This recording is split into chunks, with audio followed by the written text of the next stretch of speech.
At first glance, this photograph seems perfect. The composition is balanced, the people are well positioned, and nothing immediately feels out of place. It looks like the kind of image that would sit quietly in a family album for decades without ever being questioned.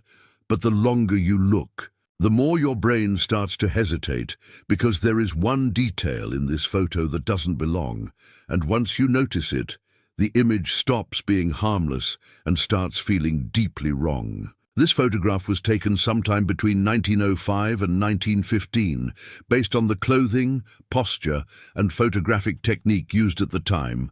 Early cameras required long exposure, which forced people to stand completely still.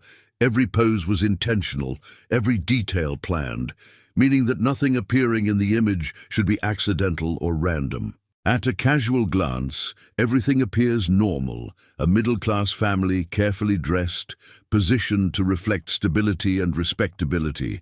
The environment is clean and orderly, suggesting this was not a spontaneous moment, but a staged one, meant to preserve an image of normalcy and control. As your eyes move toward the center of the image, one detail immediately begins to disrupt the logic of the scene, a hand positioned in a way that makes no anatomical sense. It is not clearly attached to any visible body, not aligned with any shoulder or arm, and not explained by overlapping figures or perspective. Early photography captured exactly what stood in front of the lens. There were no digital glitches, no editing tools, no way to insert elements after the fact. Movement during exposure would result in blur or fading, but this hand is sharp, clearly defined, and interacts naturally with the light and shadows of the scene. Some suggest a double exposure, but double exposures usually create ghost-like transparency, not solid forms with consistent lighting. Others propose a statue or mannequin, but the natural curve of the fingers and the relaxed posture suggest muscle tension and gravity. Something inanimate could not replicate so convincingly.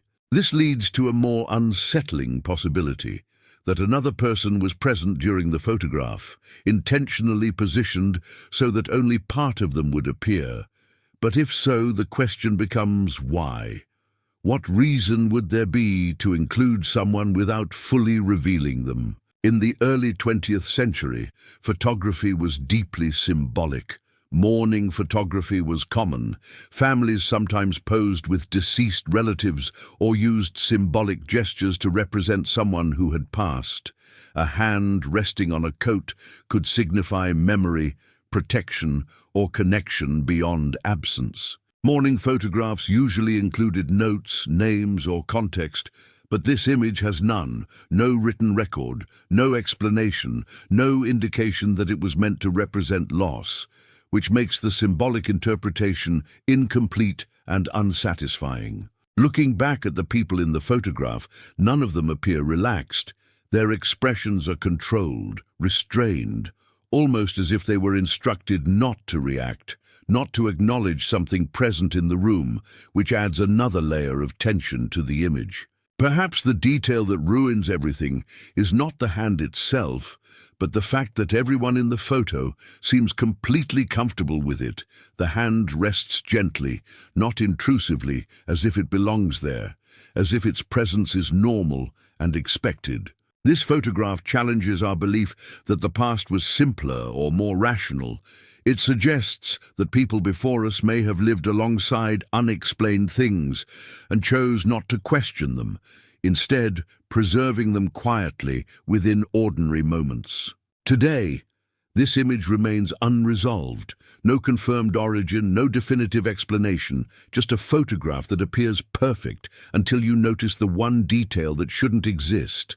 And once you see it, the image changes permanently, because it stops being just a photograph and becomes a reminder that the past still holds things it never fully revealed.